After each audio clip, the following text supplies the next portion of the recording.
అందరూ ప్రార్థనలో సహకరించండి. ప్రార్థన చేసుకున్నాం. కృపలకు స్తోత్రాలు ఇందనగా మీ బిడ్డలను బలపరిచి శ్రేష్టమైన వర్తమానం ఉదయకాలం లేదా మధ్యాహ్న కాలంలో కూడా మీరు అందించారు. తిరిగి మీ దాసుల వాక్యం మాట్లాడవలసిండగా ఆత్మ సంబంధమైన విషయాలు మీ నామాన్ని మాకు అనుగ్రహించాలని ప్రార్థన చేస్తున్నాను. ఆయన మీ దాసులను బలపడతండి. స్థానిక సంఘంలోకేమి వచ్చిన ప్రజలకేమి ప్రయోజనకరమైన వర్తమానాన్ని మీరు మాకు అందించాలని ప్రార్థన చేస్తున్నాము. మీ కనికరం చూపించమని యేసుక్రీస్తు నామమున ప్రార్థించి వేడుకొనుచున్నాము తండ్రి. ఆమేన్. ప్రార్థన ప్రియ కాలేజ్ బ్రదర్ గారు ఉన్నాము తెలియజేస్తున్నాం. ఈ సమయంలో మన మధ్య దైవజనులు బ్రదర్ అశోక్ గారు ఉన్నారు. వర్తమానం అందిస్తారు. చిన్న ప్రకటన దయచేసి గమనండి. రేపు ఉదయకాల వేళ ప్రభు చిత్తాన్ని బట్టి 9:30కి కూడిక ప్రారంభించబడుతుంది. దయచేసి అందరూ కూడా రేపు ఉదయకాలం 9 గంటలకు చేరాలని ప్రేమతో మనం చేస్తున్నాం. అలాగే ఈ సాయంకాలం వేళ సాయంత్రం 7 గంటలు కూడా సువార్త కూడిక ఉంటుంది. దయచేసి అందరూ కూడా చేరాలని మీకు ప్రేమతో మనం చేస్తున్నాం.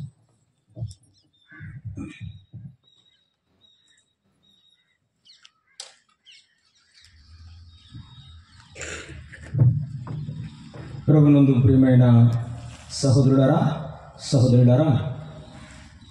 మన ప్రభు అయిన యేసుక్రీస్తు నామములో మీ అందరికీ కూడా నా ప్రేమ వందనాలు తెలియజేస్తున్నాను. ఇంత ఎర్రటి ఎండలో టెంట్ కింద మీరు ఇలానే కూర్చున్నారంటే మీ ఓపికకి చాలా వందనాలమ్మా. ఇలా ఓపికతో కూర్చొని వినడం అనేది గొప్ప భాగ్యం. బైబిల్ నేర్చుకోవాలి, చదువుకోవాలి, ప్రభువులోనే ఎదగాలి అనుకునేవారు చక్కగా మరి అందిస్తున్న సందేశాలు కూర్చుకోవడం దీవెనకరం. దైవ గ్రంథంలో నుండి దేవుని వాక్యాన్ని మనం చదువుకుందాం. ఫిలోమోను పత్రికను మనం ధ్యానం చేయడానికి ఉదయకాలం ప్రారంభం చేశాం. ఒకే అధ్యాయం ఉన్నది. మొదటి వచనంలో మొదటి భాగాన్ని మనం ధ్యానం చేయడానికి ప్రయత్నం చేద్దాం. క్రీస్తు యేసు ఖైదీ అయిన పౌలును, సహోదరుడైన తిమోతియును, మా ప్రియుడును జతపనివాడునైన ఫిలోమోనుకును, మన సహోదరైన అప్పియకును, తోడియోధుడైన అర్కిప్పునకును, నీ ఇంట ఉన్న సంఘమునకును శుభమని చెప్పి రాయునుండి మన తండ్రి అయిన దేవుని నుండి ప్రభు అయిన యేసుక్రీస్తు నుండి కృపయు సమాధానమును మీకు కలుగునుగాక. చదవడిన భాగ్యమును ప్రభు దీవించి మన కొరకు పంచిపెట్టినట్లు ప్రార్థన చేసుకుందాం. ప్రేమగల మా తండ్రి, స్తోత్రార్హుడా, మీ దాసుల ద్వారా మాకు వర్తమానాలు అందిస్తూ మీ తలంపులతో మా యొక్క హృదయాలను మీరు దర్శిస్తున్నందుకు స్తోత్రములు. ఇంకను మీ దాసులను బహుగా ఉపయోగించండి. ఒకడు నిష్ప్రయోజకుడు నాయన మీ పక్షముగా నిలబడి ఉండగా మనుషుని స్వరాన్ని మీరు మరుగు చేయండి. బోరగా మాత్రమే వాడుకొని మీ వర్తమానాన్ని మాకు అందించమని, తేటైన మీ వర్తమానము ద్వారా మా హృదయాలు కదిలించబడుతుంది. మీ కొరకు సాక్షాత్మైనటువంటి నిక్కమైన మొక్కల వలె నిలబడుటకు మాకు నేర్పించమని, అన్నిటిలో మా ప్రభువైన యేసుక్రీస్తును ఘనపరచమని క్రీస్తు యేసు నామమున వేడుకొనుచున్నాము తండ్రి. ఆమేన్. ప్రభునందు ప్రియమైన సహోదరులారా, ఒక మాదిరికరమైన దేవుని దాసుని యొక్క కుటుంబాన్ని ఉదయకాలం మనము ఆలోచన చేసుకోవచ్చా? దైవజనుడైన పౌలు ఒక మాదిరికరమైన కుటుంబాన్ని మనకు పరిచయం చేసుకోవచ్చా? దేవునికి ప్రియమైన వాడుగా, దైవజనులకు ప్రియమైన వాడుగా ఫిలోమోను జీవిస్తూ తన భార్య అయినటువంటి అప్పియను సంపాదించుకున్నవాడుగా, తన కుమారుడైనటువంటి అర్కిప్పును దేవుని కొరకు యోధుడుగా తయారు చేసిన వాడుగా, తన ఇంటిని దేవుని సంఘానికి అప్పగించి సేవ చేసిన వాడుగా ఉదయకాలం మనము ధ్యానం చేశాం. ఇది మాదిరికరమైన కుటుంబం. ఈ సాయంత్రపు వేళ మాదిరికరమైన దైవజనుల గురించి మనము ఆలోచన చేయబోతున్నాం. ఈయనలో ఉన్న మాదిరి ఏమిటి? తనను తాను పరిచయం చేసుకుంటూ పౌలు భక్తులు పలుకుతున్న మాటలోనే గొప్ప మాదిరి ఉన్నది. ఏమని అంటే, క్రీస్తు యేసు ఖైదీనైన పౌలను నేను అని ఆయన మాట్లాడుతున్నాడు. క్రీస్తు యేసు ఖైదీని నేను అని మాట్లాడు. యేసు ప్రభు ఖైదీ అయినాడా? యేసు ప్రభు ఖైదీ అయినాడా? ఈ మాటలు మాట్లాడుతున్నది ఎవరు? అపోస్తల కార్యముల గ్రంథం 8వ అధ్యాయము 3-4 వచనాలు మనం మాట్లాడుతుంటే, ఆ ప్రాంతంలో ఆ సమయంలో ఉన్నటువంటి ప్రజలు ఈయనేనా యేసయ్య పట్టుకున్నవాడు, ఈయనేనా క్రీస్తు ప్రభువుకు పట్టబడిన వాడు అని ఖచ్చితంగా ఆశ్చర్యపోతారు. గమనించండి, అపోస్తల కార్యముల గ్రంథంలో మనం జ్ఞాపకం చేసుకుంటే 8వ అధ్యాయము 3వ వచనాన్ని చదువుకుంటున్నాం. 8వ అధ్యాయము 3వ వచనం. సౌలైతే ఇంటింటొచ్చి పురుషులను స్త్రీలను ఈడ్చుకొని పోయి చెరసాలలో వేయించి సంఘమును పాడు చేయించింది. ఒకప్పుడు అనేకులను బంధించిన వాడు, అనేకులను చెరసాల పాలు చేసిన వాడు చెప్తున్నాడు ఏమనంటే, యేసయ్య నన్ను బంధించాడు, నాకు బలమున్నది, ఆరోగ్యం ఉన్నది, అందరిని ఏమైనా బంధించగలను అనుకున్నవాడు యేసయ్య ప్రేమ బంధములో ఉండిపోయాడు. యేసు ప్రభు ప్రేమ చేత బంధించబడ్డాడు. అమ్మా, ఈ సాయంత్రపు సమయం ప్రభు అడుగుతున్నాడు, నీవు ఎవరు బందీగా ఉన్నావు? నీవు ఎవరి స్వాధీనంలో ఉన్నావు? అందరికీ తనకు ప్రాణాధారమైనట్టు రాశాడండి 4వ వచనంలో. తనకు ప్రాణాధారమైనట్టుగా అనేకులను తీసుకుని వెళ్ళిన వాడు, అనేకులను తీసుకుని వెళ్ళి చెరసాల్లో వేయించిన వాడు, ఇలాగన నాకు ఎదురు లేదంటూ బ్రతుకుతున్నవాడు. అపోస్తల కార్యముల గ్రంథం 9వ అధ్యాయంలో ఒక గుర్రం మీద ప్రయాణమై వెళ్తున్నాడు.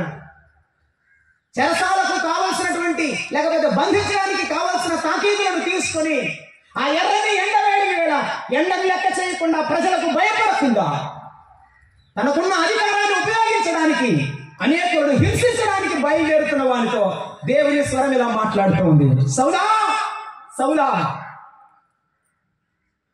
ఆ కేక వినపడగానే తీక్షణమైన ప్రకాశానికి పడిపోయాడు. బలము పోయి కళ్ళు పోయాయి, కనబడకుండా అక్కడే పడిపోయాడు. ఏమి జరిగిందో అర్థమవలేదు. నీవెవరో నాకు తెలియదయ్యా అని ఆ ఎర్రని ఎన్ని వేళ కళ్ళు పోయిన ఆ సౌలు వాళ్ళని మాట్లాడుతుంటే, నీవు హింసిస్తున్న యేసును నేనే. అవునా? నీ శక్తి నాకు తెలియలేదు, నీ బలం నాకు తెలియలేదు, నేనేం చేయమంటావు? ప్రభువుని అడిగాడు. నేను నిన్ను సాధనముగా ఏర్పరచుకుంటాను, నా కొరకు నీవు జీవించమని ప్రభు చెప్తే అక్కడ మార్చబడ్డాడు. ప్రభు ప్రేమని అడిగాడు. పోయిన కళ్ళు మళ్ళా తిరిగి పొరల వంటివి కరుల వెంబడి రాలగా అని ఆ ప్రార్థన చేసిన వెంటనే మళ్ళా తిరిగి లేచాడు, మళ్ళా తిరిగి లేచాడు. బైబిల్లో అక్కడ రాయబడి ఉందండి.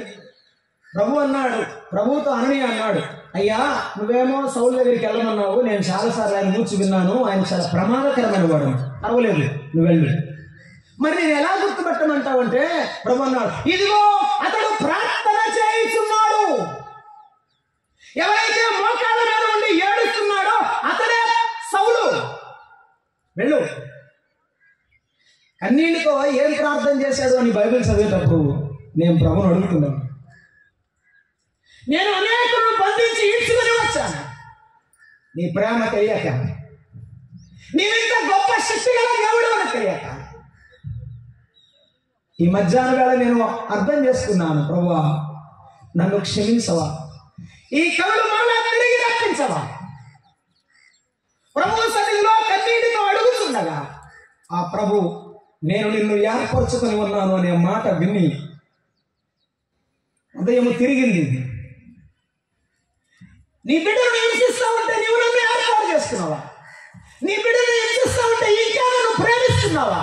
అవును, నేను నిన్ను ప్రేమిస్తున్నాను. ఈవేళ నీవు యేసు ప్రభువుని ద్వేషిస్తున్నా, యేసయ్య నిన్ను ప్రేమిస్తున్నాడు. పౌలు ప్రకటిస్తున్నాడు, అనేకులను బంధించిన వాడు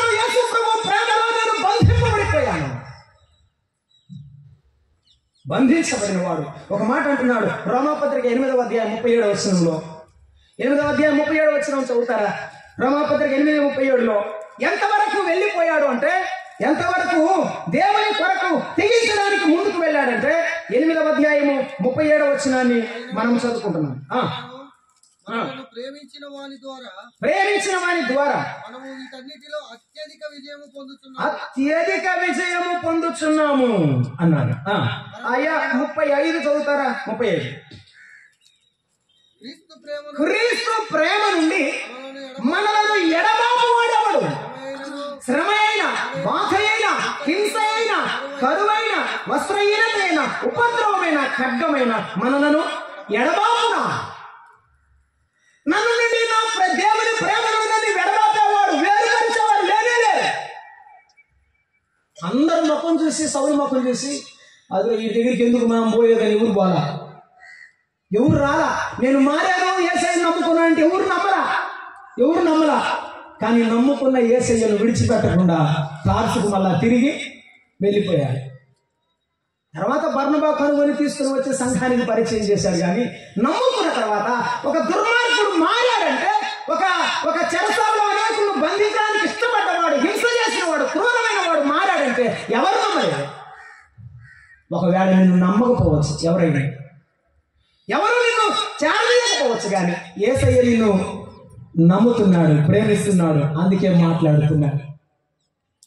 నీవు ఎంత యేసయ్యను హింసించినా, బాధ పెట్టినా ఆయన నిన్ను ప్రేమిస్తున్నాడు. అది పౌలు పట్ల యేసయ్యకున్న ప్రేమ అయితే, నీకు నా పట్ల యేసయ్యకున్న ప్రేమ. రోమాపత్రిక 5వ అధ్యాయము 8వ వచనంలో మనం చదువుతున్నాం. మనము పాపలమై ఉండగా, నీవు నేను పాపలమై ఉండగా పరిశుద్ధత ఏంటో ఆయన చూపించాడు. పవిత్రంగా ఎలాగ బ్రతకాలో ఆయన జీవితం అలాగా చూపించాడు మనకు. పరిశుద్ధతని ఎలా బతకాలి? గమలీయేలు పాదాల దగ్గర నేర్చుకున్నాను, నాకు ధర్మశాస్త్రంలో నిష్ణాతున్న వాడు యేసయ్యను చూడగానే ఒక్కసారి అలాగనే వెళ్ళిపోయాడు. సొంపకు ఉత్తరాలు మత్తయ్యను వచ్చి ఉంటున్నాం కదా. ఒకసారి యేసు ప్రభువు వారు మత్తయ్య ఇలా పిలిచారు. పిలవగానే మత్తయ్య వెళ్ళిపోయాడని రాయబడింది బైబిల్లో. ఎక్కువ సువార్త ప్రకటించినట్టేమో లేదు అక్కడ. ఒకవేళ మీరు మత్తయ్యను అడగండి, మత్తయ్య ఎలా వెళ్ళిపోయావు, ఎందుకు వెళ్ళిపోయావు అంటే, నాకు కూడా తెలియదు, ఆయన చూశాను, ఎలా అనిపించింది, వెళ్ళిపోయాను. ఆయన ముఖంలో ఉన్న తేజస్సు, ఆకర్షణ అటువంటిది. యేసయ్యను చూసిన వారు యేసయ్య ఎవరో కనుగొంటారు. ఈ సాయంత్రం వేళ దేవుని ప్రేమ చేత బంధింపబడిన పౌలు జీవితంలో నుండి ప్రభు మాట్లాడుతున్నాడు. నీవు పాప జీవితంలో ఉండగా నిన్ను ప్రేమించి పరిశుద్ధత వైపు, మంచి వైపు నడిపించడానికి ఇష్టపడిన వాడు యేసయ్య. ఇంకొక మాట అన్నాడు, మనము బలహీనులమై ఉండగా, భక్తిహీనులమై ఉండగా అన్నాడు. భక్తి లేని వారికి భక్తి నేర్పించేవాడు యేసయ్య. అందుకే ప్రభు అన్నాడు, నేనే మార్గమును, సత్యమును, జీవమును. యేసు ప్రభు జీవితమే గొప్ప మార్గం. అర్థం చేసుకో. భక్తి లేని వారికి భక్తిని నేర్పించేటువంటి భక్తి మార్గం యేసయ్య మార్గం. పాపలకు పరిశుద్ధత నేర్పించే మార్గం యేసు ప్రభు మార్గం. ఇంకొకటి అన్నాడు, శత్రువులమై ఉండగా అన్నాడు. శత్రువునికి ఏమి నేర్పించాడంటే స్నేహాన్ని నేర్పించాడు. శత్రువుకు స్నేహాన్ని నేర్పించాడు. ఖడ్గం తీసుకుని చంపడానికి వెళ్ళేవాడికి యేసయ్య ప్రేమ కోసం పరిగెత్తడం నేర్పించాడు. యేసయ్య ప్రేమతో పూర్తిగా నింపబడి మార్చబడిన పౌలు దేవుని పత్రికను, దేవుని సువార్తను మోసుకుని వెళ్ళాడు. ప్రేమ హస్తములతో నన్ను బంధించితివి, మధురమైన వాక్కుతో సంధించితివి. ప్రేమ హస్తములతో నన్ను బంధించితివి, మధురమైన వాక్కుతో సంధించితివి.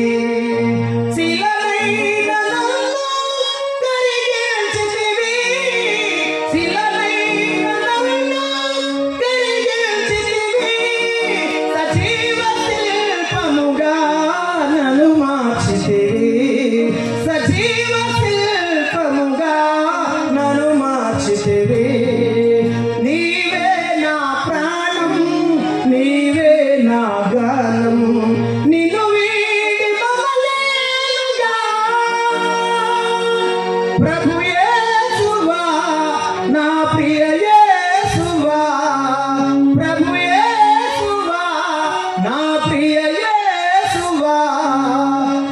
హృదయ రాజా. పౌలుని అడిగితే ఇదే చెప్తాడు, నేను ప్రేమాతిశయము చేత మూర్ఛిల్లినట్టుగా ప్రేమ ధ్వజమును నా మీద ఎత్తాడు.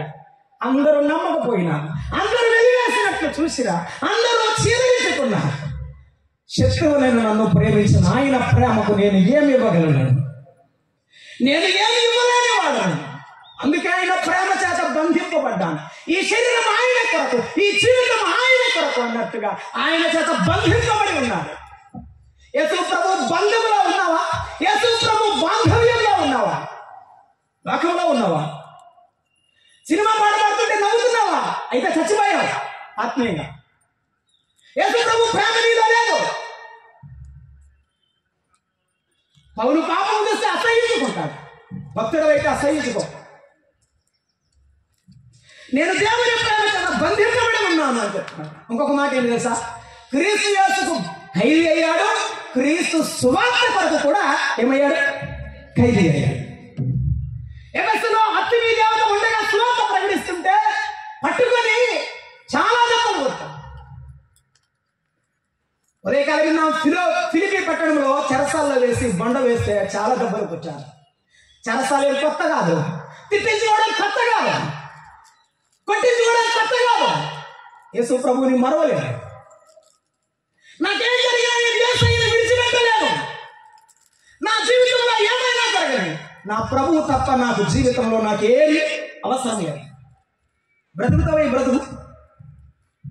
మాదిరికరమైన దైవజనుడుగా, ద మ్యాన్ ఆఫ్ గాడ్, దైవజనుడిగా బ్రతకాలంటే నీకు ఒక మాదిరి అవసరం, నాకు ఒక మాదిరి అవసరం. క్రీస్తు ప్రేమ కొరకు, సువార్త కొరకు ఖైదీ అయ్యాడు. ఒక సందర్భంలో ఈ మాట మనం చదువుకుంటాం. అపోస్తల కార్యముల గ్రంథం 21వ అధ్యాయం 13వ వచనం. అగబోనే ప్రవక్త వచ్చి వారందరి ముందు చెప్తున్నాడు, నీవు రోమాకు వెళ్ళడం మంచిది కాదు. నువ్వు ఒకవేళ వెళితే ఏం చేస్తారు? వారు నిన్ను చెరసాలలో వేసేది ఖాయం చెప్తున్నాడు. ఆ మాట 13లో చదువుతున్నాం, చూడండి. చదువుతారా? 21:13 ఏమంటున్నాడు పౌలు భక్తుడు? పౌలు, ఇదెందుకు మీరు ఏడ్చిన గుండెలు బద్దలు చేసేదరా? నేనైతే ప్రభువైన యేసు నామము నిమిత్తము యెరూషలేములో బంధింపబడుటకే గాక మాత్రమే గాక చనిపోవుటకు సిద్ధముగా ఉన్నాను. I'm ready to die for my Christ. నా ప్రభువు కోసం నేను చచ్చిపోతాను. నా యేసయ్య పెట్టిన ప్రాణం కంటే నా ప్రాణమేమి ఎక్కువ కాదు. నా ప్రభువును హింస పెట్టినందుకంటే నన్ను ఎంతగా హింసించలేదు. నా ప్రభు పడిన బాధల కంటే నేను ఎక్కువ బాధలు పడలేదు. నా ప్రభు కోసం నేనేమైతా? నా మట్టుకైతే బ్రతుకుట క్రీస్తే, చావైతే లాభం. నా ప్రభు కోసం లాభం కొరకు, ఆత్మీయమైన లాభం కొరకు చనిపోతా. మీరెందుకు? నేను సిద్ధంగా ఉన్నాను. అమ్మా, నేను ఒక మాట అడుగుతాను. యేసయ్య కొరకు ఎప్పుడైనా తిట్లు తిన్నావా? ఎవరైనా దెబ్బలు కొట్టారా? నేను సువార్త చెప్తుంటే ఎవరైనా నన్ను కొట్టారా? ఎవరు కొట్టలే. అసలు ఇప్పుడు చెప్తే కొడతాను. పత్రికలు పంచుదామంటే వచ్చేవాళ్ళు ఈ సంఘంలో ఇది చాలా విచారకరమైన పని. అన్న సువార్తకి వెళ్దామంటే నా ఉద్యోగం అన్నాడు ఒక ఆయన. అన్న సువార్తకి వెళ్దామంటే మా అల్లుడు వచ్చాడు, ఈరోజు కోడి మాసం ఉండేవాడు. నేను నిజమే చెప్తున్నాను, నాతో అన్నయ్య గురించి చెప్తున్నాను. ఎవరు చెప్పండి? సువార్త అంటే సులభన అయిపోయింది. సువార్త అంటే భారం లేదు. సువార్త అంటే దేవునికి అప్పగించుకునే మనసు లేదు. అటువంటి యవనస్తులు కదువయ్యారు. యేసయ్య కొరకు ఖైదీగా పోతానని చెప్పుకునే వారు ఎక్కడున్నారు? నేను సిలువ వేయబడి ఉన్నాను, క్రీస్తు జీవించుతున్నాననే శరీరం ఎక్కడ? అలాగూ సేవ చేసే దైవజనుడు ఎక్కడ? లేరు. నువ్వు అవ్వాలని మాట్లాడుతున్నాడు ఇప్పుడు. అందుకే నువ్వు అవుతావా? యేసు ప్రభు ఖైదీ అవుతావా? నాకేమైనా పర్వాలేదు ప్రభువా, నీవు చేసిన మేలు కంటే నాకు ఎక్కువ ఎవరు చేయలేరు. నా కుటుంబంలో కానీ నా జీవితంలో కానీ నీవు ప్రేమించినందుకు నన్ను ఎవరు ప్రేమించలేదు. నీ ప్రేమకు నేను ఏమి ఇవ్వగలను? నీ ప్రేమకు నేను ఏమి ఇచ్చినా తక్కువే. నా ప్రాణమే ఇస్తాను ప్రభువా చెప్పగలవా? చెప్పగలిగితే దేవుడు నిన్ను సాధనంగా చేస్తాడు. నీ ఒక దైవజనుడుగా మార్చబడతావు. నీ అర్పణ కాదు, నీ హృదయం ముఖ్యం. నీవిచ్చే కానుక కాదు, నీ మనసు ముఖ్యం. వ్యక్తి ముఖ్యమా, వ్యక్తి అర్పణ ముఖ్యమా? కయ్యూను ముఖ్యమా, కయ్యూను మనసు ముఖ్యమా? చెప్పమ్మా. ప్రభు నీతో ప్రశ్నిస్తే నువ్వు ఖచ్చితంగా సమాధానం ఇస్తావు.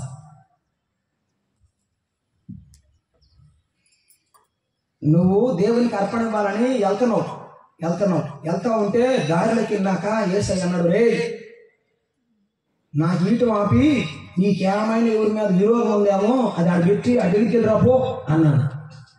అంటేను అప్పుడు గుర్తొచ్చి వాడు వెనక్కి వెళ్ళి, అన్నా క్షమించన్నా, మన ఇద్దరం నిన్న అనుకున్నాము, యేసయ్య దగ్గరికి వెళ్తే ఇట్లా అన్నాడు, అందుకే నీ దగ్గరికి వచ్చానని చేతులు పట్టుకొని అడిగితే, నేను రాలేకపోయినరా తమ్ముడా, నన్నే క్షమించడాన్ని వాటేసి నేర్చుకొని ఇద్దరు కలిసి వచ్చి దేవుని ఆరాధించారట.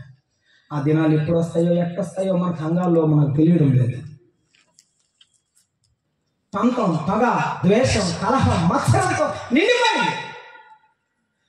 స్వచ్ఛమైన ఆరాధన కరువైంది. ఇప్పుడు యేసయ్య మాట వింటే నీవు ప్రభు కొరకు ఖైదీగా అవ్వాలి, ప్రభు సువార్త కొరకు అడుగులు వేయగలవు. అన్న టైం ఏంటి?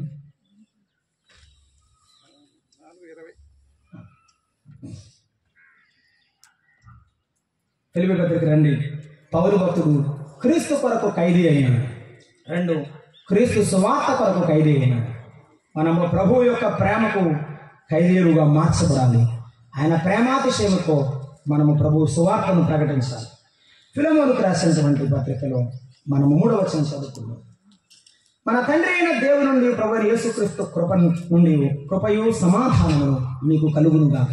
ఒక మాదిరికరమైన దైవజనుని యొక్క శుభవచనం లేకపోతే ఆశీర్వాద వచనం ఎలా ఉంటుందంటే ఇలానే ఉండాలి. మనము పెద్దవారిగా వృద్ధులముగా ఎవరినైనా దీవించాలి అంటే నేను చాలా మంది వింత ప్రార్థనలు వింటుంటాను. అప్పుడప్పుడు ఆ అవకాశం దేవుడు వినిపిస్తాడేమో, ఒరే ఇలా చేయబోకండి, అయ్యా పెద్ద అమ్మాయికి అట్ట వచ్చేటట్టు చేయి, చిన్న అమ్మాయికి ఎట్ట, వీడే ప్లాన్ ఇస్తాడు. ఏ సైజ్కి అమ్మాయికి అసలు ప్లాన్ ఆడితే ఆయనకు ఆలోచించగా, ఆ 2వ అమ్మాయికి ఇన్ఫోసిస్లో అయ్యి 3వ అమ్మాయికి టెక్ మైండ్ ఈయన ఫిక్స్ చేసేస్తాడు. యేసు ప్రభు కింద సంతకం పెడతాడు. ప్రభువా నా బిడ్డల పట్ల నీ సంకల్పం ఏమిటన్నాడు. ఆ ప్రాంతంలో కరువు అయిపోయాయి. అటువంటి ఆశీర్వచనం కరువైంది. నేను గౌనవారిపాలెంలో సేవ చేశాను. 10 ఏళ్ల పాటు మా తాతగారి సంఘంలో ఉన్నాను. అక్కడ గృహదర్శనాలు హౌస్ విజిటింగ్కి వెళ్తే ఒక సహోదరి ఇట్లా గీర్తామని ప్రార్థన చేస్తాను. ఏమి కళ్ళు తెరవలేం కదా. నేను ప్రార్థన చేశాను. ఆ మూమెంట్లో ముందుకు వెళ్తా ఉంటే ఆమె అంటుంది, అయ్యో నీ పిండి విసుగు తొట్టే దీవించబడును, నీ దుఃఖులు దీవించబడును చూపయ్యా అంటాడు. ఆమె ప్రార్థన కూడా నాకు ఎదుగుతుంది. ఎంత విచిత్రమైన జీవితం ఉంది. పౌలు యొక్క మాదిరికరమైన ఆశీర్వచనం ఎలా ఉందంటే ఆయన చెప్తున్నటువంటి మాటలోనే చాలా విశేషమైనటువంటి శుభవచనాన్ని మాట్లాడుతున్నాడు. అదేమిటంటే మన తండ్రి అయిన దేవుని నుండి ఉండాలి, కుమారుడైన యేసుక్రీస్తు నుండి ఉండాలి. ఏముండాలి? ఆయన కృప, ఆయన సమాధానం. ఆయన కృప ఉండాలి, ఆయన సమాధానం ఉండాలి. మీకు కృపను గురించి అర్థం అవడానికి నాకు అర్థమైన భాషలో మీకు అర్థం అవడానికి చెప్తాను. బైబిల్లో ఉన్న సందర్భాన్ని బట్టి యోహాను సువార్త 8వ అధ్యాయంలో ఒక పాపాత్మురాల్ని యేసు ప్రభు యొద్దకు తీసుకుని వస్తే ఆమె ఆయన ఎదురు నిలబడింది. నిలబడితే అక్కడ ఉన్న ఇశ్రాయేలు అందరూ ఒక మాట అడిగారు. ఏమనంటే ఆ శాస్త్రులు పరిశీలన అంటారు. వారు ఏమన్నారంటే, ప్రభువా ధర్మశాస్త్రం ప్రకారంగా ఈమె రాళ్లతో కొట్టి చంపమని బైబిల్లో ఉంది. ఇప్పుడు మమ్మల్ని ఏం చేయమంటావు అని అడిగారు. అంటే ఏం చేయాలి? ఇప్పుడు ధర్మశాస్త్ర ప్రకారం ఆమెను చంపాలి, అంతేగా? ఆమెను చంపాలి, మరణించాలి ఆవిడ. అది వాళ్ళ ఉద్దేశం. కానీ ప్రభు ఏం చేశాడు? చంపమన్నా మీలో పాపం లేని వాడు అన్నది రాయని అంటే ఎవరూ చంపకుండా వెళ్ళిపోయాడు. అంటే ఆమెను మరణము నుండి తప్పించాడు. ఏం చేశాడు? మరణము నుండి తప్పించాడు. ప్రభువా, అమ్మా నీకు ఎవరు శిక్ష విధింపలేదంటే, లేదు ప్రభువా ఉంది. ఇప్పుడు ఏం చేయాలైనా? నేను పరిశుద్ధుడు కాబట్టి నీకు శిక్ష వేయడానికి అర్హుడే కాబట్టి శిక్ష వేస్తానన్నాడా?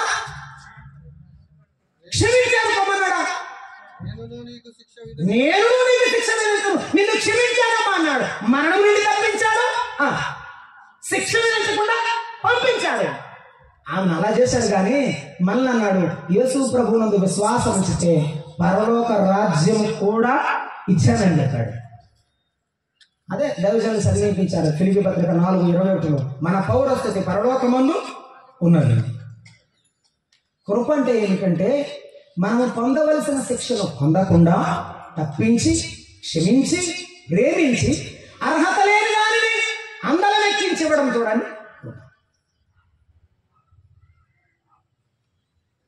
నిన్ను నన్ను మన పాపములను బట్టి మనకు ప్రతీకారం ప్రతిఫలం ఇవ్వకుండా 103వ కీర్తన 10వ వచనం ప్రకారంగా ఆయన ఏం చేశాడు? మనల్ని క్షమించాడు. ఇప్పుడు అక్కడ అందరి ముందు నిలబడిన ఆవిడకి తెలుసు, ఒక్క 5 నిమిషాల్లో అందరూ రాళ్ళు వేస్తారు, చచ్చిపోతానని తెలుసు. కానీ 5 నిమిషాల్లో ఆమె జీవితమే పూర్తిగా మారిపోయింది. నీ జీవితం, నా జీవితం ఎప్పుడో పోయేది. కానీ దేవుడు ఏం చేశాడు తెలుసా? అలా ఆపాడు. అంతే, అలా ఆపాడు. యేసయ్యా, నేను నీ దయ వల్ల బ్రతికి ఉన్నాను, నీ కృప వల్ల నా కుటుంబము నేను బ్రతికి ఉన్నా, నీవు క్షమించడం వల్ల సంఘంలో స్థానం ఇచ్చావు, నా తండ్రి అని పిలిచే భాగ్యం ఇచ్చావు. నీ కృపలో నేను భాగ్యవంతుడనయ్యాను. ఎఫెసీ పత్రిక 2వ అధ్యాయంలో ఆ మాట చెప్పాడు, మీరు క్రీస్తు యేసు కృప చేతనే రక్షించబడి ఉన్నారు. ఈ రక్షణ ఆయన కృప, ఆయన భద్రత, కాపుదల ఆయన కృప. అందుకే పౌలు భక్తుడు అంటాడు, ఆ కృప ఎవరికి తోడుగా ఉండాలి? ఫిలెమోను, నీ కుటుంబం మీకు తోడుగా ఉండాలయ్యా. దేవుని కృప నీకు తోడుగా ఉండుగాక. అనుకున్నాడు, దేవుని కృప ఎందుకు తోడుగా ఉండాలి? రక్షించే దేవుని కృప తోడుగా ఉండాలని కోరుకున్నాడు. ఇంకొక మాట చూద్దాం. దినవృత్తాంతముల మొదటి గ్రంథము చదువుతారా? దినవృత్తాంతముల మొదటి గ్రంథము 21వ అధ్యాయము 13వ వచనాన్ని. 21వ అధ్యాయము 13వ వచనాన్ని. అందుకు దావీదు, నేను మిక్కిలి ఇరుకులో చిక్కబడి ఉన్నాను. యెహోవా మహాకృపగలవాడు, మనుషుల చేతిలో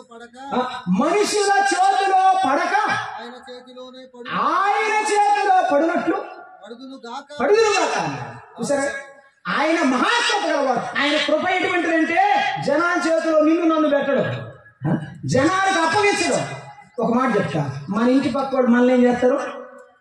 అవతలి ఇంకోటికి అప్పగిస్తారు, లేదా ఇంకోటి చేతికి అప్పగిస్తారు. కానీ యేసయ్య ఎవరి చేతిలో పడకుండా కాపాడే దేవుడు. ఆయన కృప ఎవరి చేతిలో పడకుండా కాపాడే కృప. తిమోతికి రాసినటువంటి 2వ పత్రిక 2వ అధ్యాయం 1 కుమారుడైన తిమోతి, నా కుమారుడైన తిమోతి, క్రీస్తు యేసు కృప చేత బలవంతుడు అవుతాము. ఆ బలమునిచ్చే దేవుని కృప, బలమునిచ్చే దేవుని కృప కోరుకుందాం. ఎవరినైనా మన బిడ్డలను దీవించాలంటే అక్షరార్థమైనవి కాకుండా ఆత్మీయంగా దేవుని కృప చేత నింపబడినట్టుగా, రక్షణ కలుగునట్లుగా, దేవుని కృపలో బలము పొందినట్లుగా చేద్దాం. ఒక్కరోజు దీవుని కొరకు పాల్పడవద్దు, దేవుని యొక్క బలం కొరకు పాటుపడదు. ఆయన బలమిచ్చే కృపగలవాడు. ఆయన 27వ కీర్తన 7వ చరణంలో మనం చూస్తున్నాం. కీర్తన 21 7వ చరణంలో మనం జ్ఞాపకం చేసుకుంటాం. చూడండి, 21వ కీర్తన 7వ చరణంలో దైవవాక్యంలో మనం చూస్తున్నాం. ఆయన కృప ఎట్టిది మరొక మాట అక్కడ చూస్తున్నాం. ఎలాగనగా, రాజు యందు నమ్మిక ఉంచుతున్నాడు, యెహోవా యందు నమ్మిక ఉంచుతున్నాడు, సర్వోన్నతుని కృప చేత అతడు కదలకుండా నిలుచును. మనను స్థిరపరిచేవాడు, బలపరిచేవాడు ఎవరు? ఆయన కృపే. మనల్ని బలపరిచేది ఆయన కృప. కాబట్టి నీ బిడ్డలు స్థిరంగా ఉండాలన్నా, కదలకుండా బలంగా నిలబడాలన్నా ఆయన కృప అవసరం. మా ఓడు స్థిరపడాలంటే ఒక జాబ్ ఉండాలనుకుంటున్నాం, కాదు, అది కూడా పోద్ది. ఇప్పుడు స్థిరంగా నిలిచే ఆయన కృపను కోరుకో, బలపరిచే నిన్ను బలపరిచే ఆయన దయను కోరుకో. 119వ కీర్తన 8లో చెప్తున్నాడు, నీ కృప చేత నన్ను బ్రతికింపుము అని ప్రార్థిస్తున్నాడు. బ్రతికించేది ఏమిటి? ఆయన కృప. బ్రతికించే ఆయన కృపను మనం కోరుకుందాం.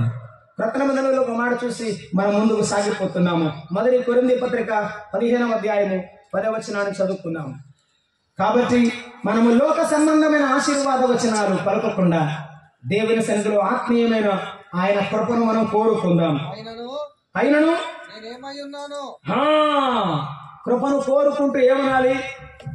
ఒకవేళ దేవుడు నీకు ఉద్యోగం ఇస్తే, ఒకవేళ నువ్వు డాక్టరేట్ పొందితే, ఒకవేళ నువ్వు మంచి మంచి పొజిషన్ లో ఉంటే ఏమన్నారంటే, అయినను నేనేమై ఉన్నాను, అది దేవుని కృప వల్ల అయి ఉన్నాను. నేను ఈ స్థితికి వచ్చి ఇంతింతాయి అంతింతాయి గొప్పవాడు వెళ్ళానంటే నేను ఆయన కృప వల్ల అయ్యాను. నాకు పాడటం రాదు, నేర్పించాడు. ప్రార్థన చేయడం రాదు, నేర్పించాడు. పాట పాడటం, దేవుని సన్నిధిలో మాట్లాడటం రాదు, నేర్పించాడు. ఇదంతా ఆయన దయే, ఆయన కృపే. నీవు కలిగి ఉన్నావంటే దేవుని కృప వల్ల కలిగి ఉన్నావని చెప్పు. అప్పుడే నీవు నిజమైన విశ్వాసం. నేనేమై ఉన్నానో దేవుని కృప వల్ల అయి ఉన్నానని దేవుని పైన ఆధారపడు, దేవుని కృప పైన ఆధారపడు. ఆయన మీద ఆనుకున్న వారిని ఆయన ఎన్నడూ కదలనీయడు. కాబట్టి ఆయన మీద ఆనుకున్నాం. కదిలిపోయే పర్వతముల వంటి మనుషులను నమ్ముకోవద్దు. మెట్టలు తప్పలేను, నా కృప నిన్ను విడిచిపోదు. శాశ్వతమైన ప్రేమతో నేను ప్రేమించుచున్నాను, విడువక నీ ఎడల కృప చూపుచున్నాను. విడవని కృప ఆయనదు, నిత్యముండే కృప ఆయనదు. ఏది కావాలి నీకు? తాత్కాలికంగా ఉండే లోకం కావాలా? నిత్యం ఉండే ఆయన కృప కావాలా? ఏం కావాలి? దైవజనుడైన పౌలు ఆ యొక్క దేవుని దాసులైన ఫిలోమోను కుటుంబాన్ని దీవిస్తున్నాడు, ఆశీర్వచనం ఇస్తున్నాడు. నిత్యమైన కృప నీకు కావాలి. తండ్రి అయిన దేవుని కృప, కుమారుడైన యేసుక్రీస్తు కృప నీకు నిత్యంగా ఉండాలి. మన బిడ్డలకు ఈ మాటలు చెప్తాం. ఇలాగే వారి కొరకు ప్రార్థన చేద్దాం. అక్షరార్థమైన వాటి కొరకు ప్రార్థన చేద్దాం. దేవుని యొక్క కృప మీద ఆధారపడడానికి మనం ప్రయత్నం చేద్దాం. దేవుని కృపతో బలపరచబడదాం, స్థిరపడి ప్రభువు కొరకు బ్రతుకుదాం. రెండవది అన్నాడు, సమాధానము కలుగునుగాక అన్నాడు. స్థిరపడడం మంచిదే, బలపడడం మంచిదే, దేవుని కొరకు నిలబడడం మంచిదే. కానీ మనసులో ఏముండాలి? నెమ్మది ఉండాలి. మనసులో ఏముండాలి? సమాధానం ఉండాలి. మనసులో ఏముండాలి? ఆనందం ఉండాలి. ఒకవేళ నీవు స్థిరపడి బలపడి ఎంత గొప్పవాడైనా నెమ్మది లేకపోతే దేవుని గణపరచడం కష్టం. అందుకే 2 మాటలు చెప్పాడు అక్కడ. దేవుని కృప నీకు తోడుగా ఉండాలి, 2 సమాధానం తోడుగా ఉండాలి. అందుకే మన ప్రభువుని గురించి మనం చదువుకుంటాం. మన ప్రభు ఎవరు? ఆశ్చర్యకరుడు, ఆలోచనకర్త, బలవంతుడైన దేవుడు, నిత్యుడైన తండ్రి, సమాధానములకు అధిపతి. ఆయన సమాధానములకు అధిపతి. Is the king of the salvation. రక్షణకు అధిపతి ఆయన, సమాధానాలకు అధిపతి, శాంతికి అధిపతి. ఈ లోకంలో ఎవరు రకరకాల వాటికి అధిపతులను చెప్పుకుంటున్నారు, కానీ సమాధానములకు అధిపతి చెప్పుకున్నవాడు ఆయన మాత్రమే. లోకంలో ఎవరు ఎందరైనా ఏదైనా ఇవ్వగలరు, కానీ మనసులో నెమ్మది మాత్రం ఎవరు ఇవ్వలేరు. అందుకే అన్నాడు, ప్రయాసపడి భారము మోస్తున్న సమస్తయులారా నా యొద్దకు రండి, నేను మీకు విశ్రాంతిని కలుగజేస్తాను. అలసిపోయావా? కష్టాల్లో కృంగిపోయావా? యేసు ప్రభు యొద్దకు రా. ప్రభువా నేను కృంగిపోయాను, అలసిపోయాను, నేను ఎవరితో మాట్లాడాలో కూడా నాకు తెలియడం లేదు, నీ పాదాల దగ్గరకు వచ్చాను సాయంత్రం. దైవజనుడైన పౌలును మార్చినట్టుగా, ఫిలోమోను కుటుంబాన్ని అద్భుతముగా చేసినట్టుగా నీ కృప నాకు తోడుంచుతావని నీ పాదాలు, నీ శరణు దొచ్చుతున్నాను నాయన. నీ శరణు వచ్చి నీ సమాధానాన్ని కోరుకుంటున్నాను. నా హృదయంలో నెమ్మది లేదు, నా ఇంటిలో సమాధానం లేదు. నీవు సమాధానానికి అధిపతిని నీ దాసులు మాట్లాడుతున్నా వింటున్నాను. నాకు సమాధానం నాయన కోరుకుంటావా? దేవుడిచ్చే సమాధానం నీవు కోరుకుంటే నీ కుటుంబంలో ఆయనే నీకు నెమ్మది అవుతాడు. 29వ కీర్తన 11వ వచనం. సమాధానం వేరే గారికి సమాధానం ఇస్తాడు. మరొక మాట 29వ కీర్తన 11వ వచనం. 29వ కీర్తన 11వ చరణాన్ని మనం చదువుకుంటున్నాం. యెహోవా తన ప్రజలకు బలమును, తన కృప ద్వారా బలాన్ని ఇస్తాడు. తన ప్రజలకు సమాధానము కలుగజేసి వారిని ఆశీర్వదించును. అమ్మా, ఇందాక మనం చదువుకున్నాం, లోకంలో నెమ్మది వారు లేని వారందరికీ ఏమి ఇస్తాడు? నెమ్మది ఇస్తాడు, సమాధానం ఇస్తాడు, శాంతి ఇస్తాడు. ఇక్కడ ఏమంటున్నాడు? యెహోవా తన ప్రజలకు, నమ్ముకున్న పిల్లలకు కూడా అప్పుడప్పుడు సమాధానం కరువవుద్దా? కరువవుద్ది. తన ప్రజలకు ఆయన సమాధానం కలుగజేసి ఆశీర్వదిస్తాడు. సమాధానకర్త అయిన దేవుడు మనలను తోడుగా ఉండి మన ఇంటికి, మన కుటుంబానికి, మన జీవితానికి సమాధానం ఇస్తాడు. అనుదినం కోరుకో, ప్రభువా నాకు సమాధానం. అక్కడే మనం దైవవాక్యంలో చూస్తాం, ఆయనే ఎల్లప్పుడూ ప్రతి విధమున చేత మనకు సమాధానము అనుగ్రహించువాడు. ప్రతి విధము చేత అంటే ప్రతి పరిస్థితుల్లో, ప్రతి సమయాలలో, ప్రతి విధమైనటువంటి ఎదుర్కొనే సవాలు జీవితంలో నీ సమాధానం ఆయన. ఎవరు నీకు సమాధానం ఇవ్వరు? కట్టుకున్న భర్త, కన్న బిడ్డలు, వెంట ఉన్న స్నేహితులు, చుట్టూ ఉన్న రక్త సంబంధులు నీ జీవితానికి సమాధానం ఇచ్చేవారు, నెమ్మదిచ్చేవారు ఎవరు లేరు. ఆయన సమాధానం ఇచ్చేవారు, ఆయన సమాధానం ఇచ్చేదేవారు. ఈ సాయంత్రపు వేళ యేసు ప్రభు యొక్క కృపను నీవు కోరుకున్నావు. యేసు ప్రభు కృపను కోరుకుంటే, ఆయన సమాధానాన్ని కోరుకుంటే ఆయన ఎందుకు రా? ఆయన నమ్ముకున్న పిల్లల యొక్క ఆనందం ఇదే. నమ్ముకున్నప్పుడు నెమ్మది లేదు, నెమ్మది ఇచ్చాడు. నమ్ముకున్నాక ఎన్ని సవాళ్ళు ఎదురొచ్చినా సమాధానంతో ముందుకు జీవితాన్ని నడిపిస్తున్నాడు. అది ఆయన ఆశ్చర్యమైన కృప. తలవంచండి, ప్రార్థించండి. తలవంచండి, ప్రార్థించండి.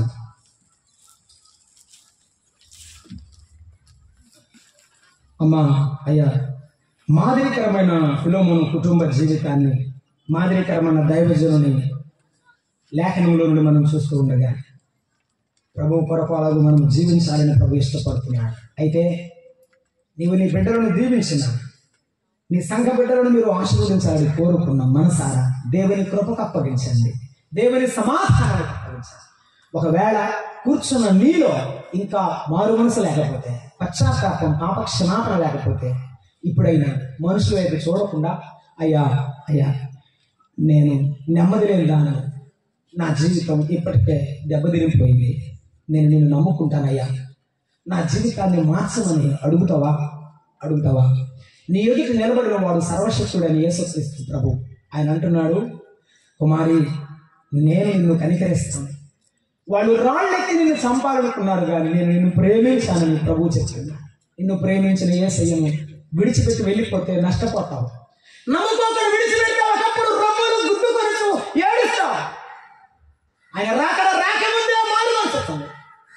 ఈ రోజుల్లో నువ్వు పోకముందే మారు మనసుతుంది. మార్పు లేని జీవితంతో ఎంతకాలం మారిన నీవు నేను ప్రభు కొరకు బ్రతుకుదా. కరుణా సంపన్నుడు, ఆ ప్రేమగల తండ్రి, మీకు స్తోత్రము. మా దేవ, మా ప్రభువా, మీరు మమ్మల్ని పరిశీలిస్తున్నారు, మా భక్తిని, మా జీవితమును పరిశీలిస్తున్నారు. నాయన మాదేకరమైన జీవితం మాకు దయచేయండి.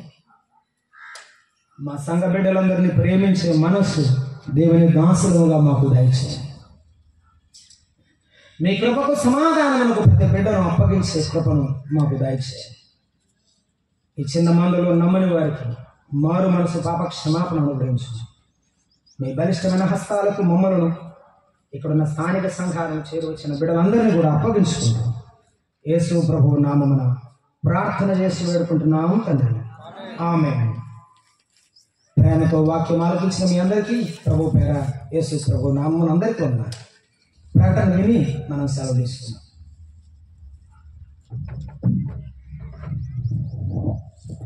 ప్రభువును ప్రియమైన వారులారా, ఇంకా ఈ కూడికలో దేవుని దాసుతో రక్షింపడ్డాం.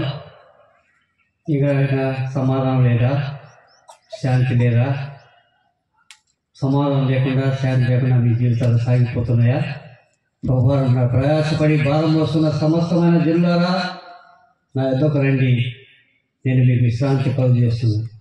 అలాంటి విశ్రాంతి, సమాధానం మీకు కావాలంటే నేడే యేసు ప్రభువుతో వచ్చి అట్టి శాంతి సమాధానం పొందాలని మీకు ప్రేమతో మనం చేస్తున్నాం. ఇంకా కుడికలు అలాంటి వారు ఉంటే దయచేసి ముందుకు రండి. దైవజనులు మొత్తం మన మధ్య ఉన్నారు. ఎలా ఈ యొక్క విశ్రాంతి, ఈ సమాధానం, ఈ రక్షణ ఎలాగ పొందాలో దేవుని వాక్యం గారు మీకు చక్కగా వివరించి రక్షణలోకి మిమ్మల్ని నడిపిస్తారని ప్రేమతో మనం చేస్తున్నాం. ఇంతతోటి కూడికలు ముగించబడ్డాయి. మధ్యాహ్నం కూడిక మనందరికీ కూడా టీ సిద్ధంగా ఉన్నది. చర్చి దగ్గర మన కొరకు టీ ఏర్పాటు చేశారు. అందరూ టీ పుచ్చుకొని మరలా సాయంకాలం 7 గంటలకు 3వ కూడిక మనం చేరవద్దామని మీకు ప్రేమతో మనం చేస్తున్నాం. సాయంత్రం 7 గంటలకు అందరూ త్వరపడి ఈ సమయ స్థలానికి రావాలని ప్రేమతో మన అందరికీ ప్రేమ ఉన్నారు.